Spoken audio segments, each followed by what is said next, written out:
నమస్కారం అండి. నా పేరు రవి. ఇవాళ మన ఛానల్‌లో ఇది వీడియో నంబర్ 40. సో, దీంట్లో నేను ప్రిపోజిషన్ విత్ అక్యుజాటివ్ ఎక్స్‌ప్లెయిన్ చేశాను. సో, వీడియో లోపలికి వెళ్దాం పదండి. సో, ఈ వీడియోలో మనం ప్రిపోజిషన్స్ గురించి మాట్లాడదాము. ఇంగ్లీష్‌లో ప్రిపోజిషన్స్ అంటే ఏంటో చెప్తాను. కొంతమందికి తెలియదు కదా! అందుకోసమని. Prepositions in English in, at, on, to, from, with ఇంకా చాలా ఉంటాయి. ఇవి కొన్ని ఎగ్జాంపుల్స్ తీసుకున్నాను. వేర్ ఆర్ యూ అంటే I am in the theatre. Okay, I am at the bus stop. I am on the bus. Okay, I am going from Berlin to Frankfurt. I am going to movie with my friend. So ఇవన్నీ చూస్తున్నారు కదా, in, at, on, వీటిని ఇంగ్లీష్లో prepositions అంటారు. ఇది German లాంగ్వేజ్లో కూడా ఉంటుంది, కానీ జర్మన్ లాంగ్వేజ్లో కొంచెం కాంప్లికేటెడ్ ఉంటుంది. ఈ ప్రిపోజిషన్స్ని 3 రకాలుగా డివైడ్ చేశారు. ఇప్పుడు దాని గురించి మాట్లాడదాం. సో జర్మన్ భాషలో prepositions with accusative, preposition with dative, preposition with accusative and dative, ఈ 3 రకాల క్లాసిఫికేషన్ ఉంటుంది. ఈ వీడియోలో మనము prepositions with accusative first point నేర్చుకుంటాము. అక్యుజాటివ్ అంటే ఏంటిది ఆల్రెడీ ప్రీవియస్ వీడియోస్లో ఎక్స్ప్లెయిన్ చేశాను. మనము ఒక సెంటెన్స్ ఫ్రేమ్ చేసినప్పుడు ఎవరి కోసం, దేనికోసం చెప్తామో అది అక్యుజాటివ్. ఓకే, జర్మన్ భాషలో వెర్ అంటే హూ, వస్ అంటే వాట్. ఈ వస్ అనేది ఆబ్జెక్ట్స్కి యూజ్ చేస్తారు, నాన్ లివింగ్ థింగ్స్కి. ఓకే, నేను ఫర్దర్ వీడియోలో ఇంకా డీటెయిల్గా ఎక్స్ప్లెయిన్ చేస్తాను. ప్రస్తుతానికి అయితే ఇంత గుర్తుంచుకోండి. ప్రిపోజిషన్స్ విత్ డాటివ్ అంటే విత్ హూమ్, ఎవరితోని, అలా మనం క్వశ్చన్ ఫ్రేమ్ చేసినప్పుడు డాటివ్ వస్తుంది. అండ్ చాలామంది జర్మన్ నేర్చుకునే వాళ్ళకి అక్యుజాటివ్ ఎప్పుడు యూజ్ చేస్తారు, డాటివ్ ఎప్పుడు యూజ్ చేస్తారు కన్ఫ్యూజన్ ఉంటుంది. ఇది ఎట్లా డిసైడ్ అవుతుంది అంటే, దీంట్లో ప్రిపోజిషన్స్ చాలా ఇంపార్టెంట్ రోల్ ప్లే చేస్తాయి. ఆ ప్రిపోజిషన్ వస్తే అది అక్యుజాటివా డాటివా చెప్పొచ్చు. అట్లనే కొన్ని వర్బ్స్ ఉంటాయి, మనం నేర్చుకునేటప్పుడే ఇది అక్యుజాటివ్ వర్బ్, ఇది డాటివ్ వర్బ్ అని నేను నేర్పిస్తాను. సో డిక్షనరీస్లో కూడా మీరు ఆ విషయాలు చూడొచ్చు. సో ఆ విధంగా నేర్చుకోవాలి. జస్ట్ ప్యానిక్ కాకండి. అక్యుజాటివ్ డాటివ్ ఈజ్ వెరీ కాంప్లికేటెడ్ టాపిక్, కానీ over a period of time మీకు స్లోగా అర్థమవుతుంది. సో ప్రస్తుతానికి మన ఫోకస్ ప్రిపోజిషన్ విత్ అక్యుజాటివ్ మీద పెడదాము. ఓకే, సో ఇక్కడ నేను ఒక టేబుల్ వేసాను. ఈ టేబుల్లో ప్రిపోజిషన్ విత్ అక్యుజాటివ్లో ఈ 6 ఉన్నాయి. గెగెన్ ఫస్ట్ వన్, సెకండ్ ఎంట్లాంగ్, దుర్ష్, ఫ్యూర్, ఓనా. సో మీకు రైట్ సైడ్ ఇంగ్లీష్లో మీనింగ్ రాశాను. సో ప్రతి ఒక్క వర్డ్ ప్రిపోజిషన్ మనము డిస్కస్ చేద్దాము విత్ ఎగ్జాంపుల్స్. ఓకే, ప్రస్తుతానికైతే నోట్స్ రాసుకోండి. ఇది మొత్తం ఈ టేబుల్ కూడా రాసుకోండి. సో ఇప్పుడు ప్రిపోజిషన్స్ విత్ అక్యుజాటివ్, దీన్ని 2 రకాలుగా క్లాసిఫై చేశారు. దీంట్లో ఫస్ట్ వన్ని లొకాల్ ప్రిపోజిషన్స్ అంటారు. లొకాల్ అంటే ప్లేస్ రిలేటెడ్, ఏదన్నా పొజిషన్ రిలేటెడ్ ఉన్న ప్రిపోజిషన్స్ని లొకాల్ అంటారు. సెకండ్ వన్ టెంపోరల్ అంటే టైం రిలేటెడ్. టైం ఎంత అయిందంటే మనం ఇంగ్లీష్లో చెప్తాము, అప్రాక్సిమేట్లీ 8 PM అయింది. ఓకేనా, అప్పుడు గెగెన్ యూజ్ చేయాలా. ఎగ్జాక్ట్లీ 8 అయింది అని చెప్పాలనుకో అని యూజ్ చేయాలా. సో ఇవి విత్ ఎగ్జాంపుల్స్ నెక్స్ట్ స్లైడ్లో ఎక్స్ప్లెయిన్ చేస్తాను. సో ఇప్పుడు ప్రిపోజిషన్ విత్ అక్యుజాటివ్, దీంట్లో లోకాల్ అంటే పొజిషన్ రిలేటెడ్ ప్రిపోజిషన్స్ మనం డిస్కస్ చేద్దాము. దీంట్లో గెగెన్, ఎంట్లాంగ్, దుర్ష్, వీటి మీనింగ్స్ నేను చెప్తాను. కానీ ఒక చిన్న రూల్ గుర్తుపెట్టుకోండి, ఇక్కడ నేను రాశాను రెడ్ కలర్లో. సో ఈ రూల్ ఏంటంటే, preposition should be before a noun except for ఎంట్లాంగ్. అర్థమైందా? దీన్ని సింపుల్గా మీకు ఎక్స్ప్లెయిన్ చేయాలంటే, I am waiting for the bus. Okay, బస్కి ముందు ఫర్ పెట్టాము. Okay, I am waiting for the bus. So usually prepositions ఎప్పుడు కూడా నౌన్కి ముందే వస్తాయి, కానీ ఎంట్లాంగ్ అంట నౌన్ తర్వాత వస్తుందంట. దీని ఎగ్జాంపుల్ మీకు నెక్స్ట్ స్లైడ్లో చూపిస్తాను. సో కింద ఒక సెంటెన్స్ రాశాను, దీన్ని మనము బ్రేక్ చేసి ఈ రూల్ని డిస్కస్ చేద్దాం. సో కింద ఒక సెంటెన్స్ రాశాను, దాన్ని 4 పొజిషన్స్గా డివైడ్ చేశాను. సో ఇప్పుడు సెంటెన్స్ అవుతాను. దస్ అవుటో ఫేర్ట్ గెగెన్ ఐన్ హౌస్. ఓకే, దీంట్లో ఫస్ట్ పొజిషన్లో ఉన్నది దస్ అవుటో. ఓకే, సెకండ్ పొజిషన్లో ఎప్పుడు కూడా జర్మన్ భాషలో వర్బ్ ఉండాలి. సో ఫారెన్ అన్న వర్బ్ది కాంజుగేషన్ ఫేర్ట్, దస్ అవుటో ఫేర్ట్. ఓకే, గెగెన్ అన్నది ప్రిపోజిషన్, ఇది నంబర్ 3 పొజిషన్లో ఉంది. గెగెన్ అంటే ఎగెయిన్స్ట్. ఓకే, నెక్స్ట్ స్లైడ్లో చెప్తాను. అది నంబర్ 3 పొజిషన్లో ఉంది. 4th పొజిషన్లో ఐన్ హౌస్.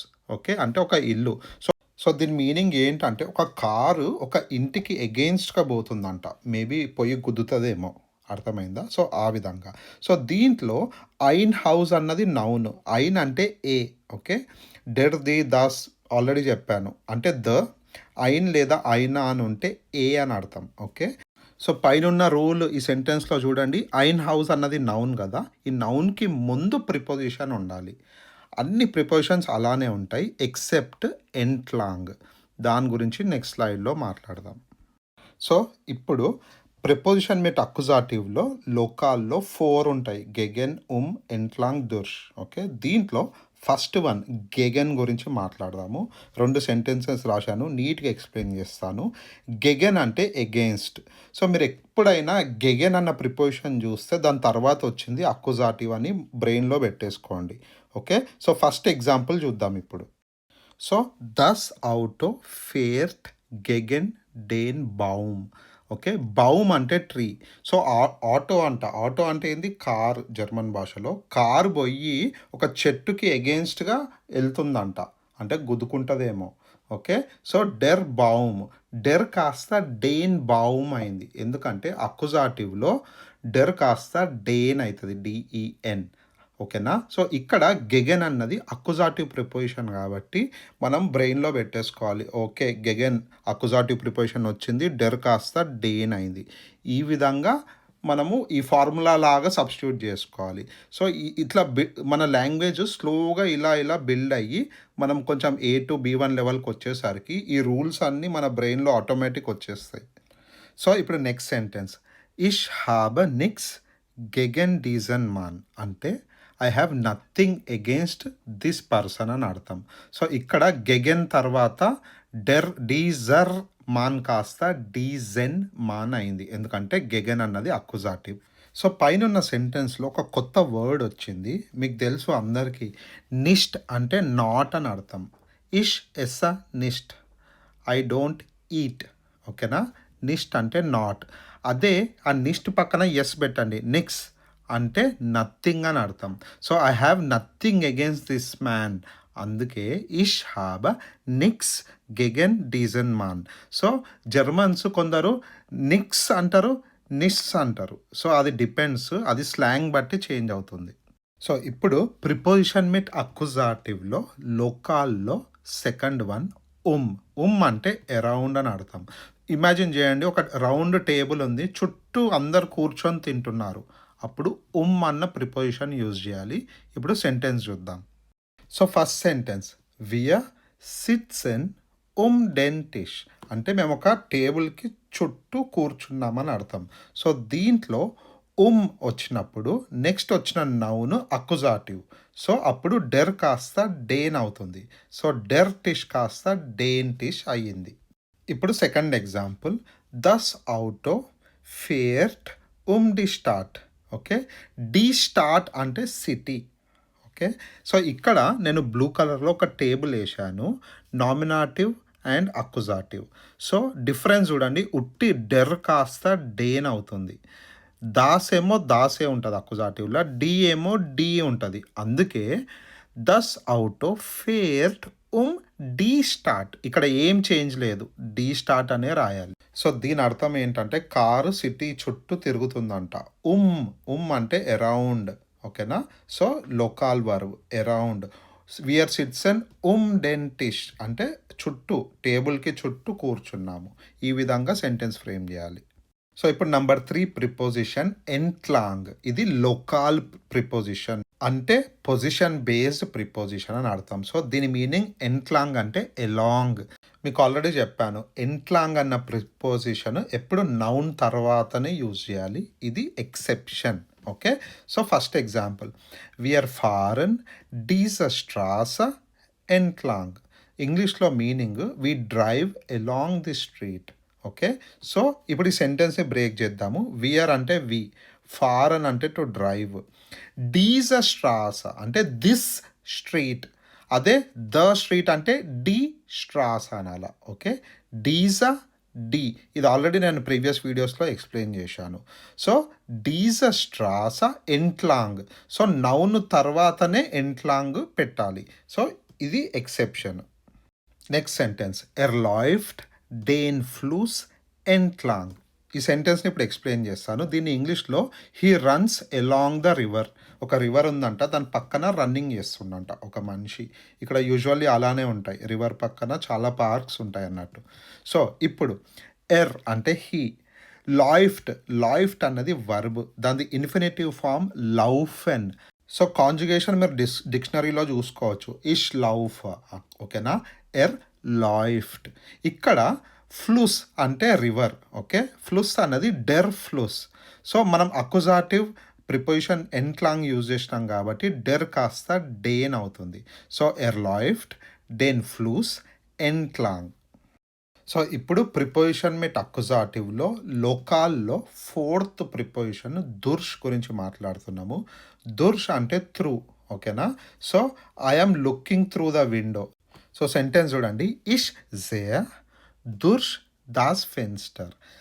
ఇక్కడ వర్బ్ సేయన్, సేయన్ అంటే టు సీ, ఓకే. ఇష్ జే దుర్ష్ అంటే త్రూ, దాస్ ఫెన్స్టర్ త్రూ ద విండో అని అర్థం.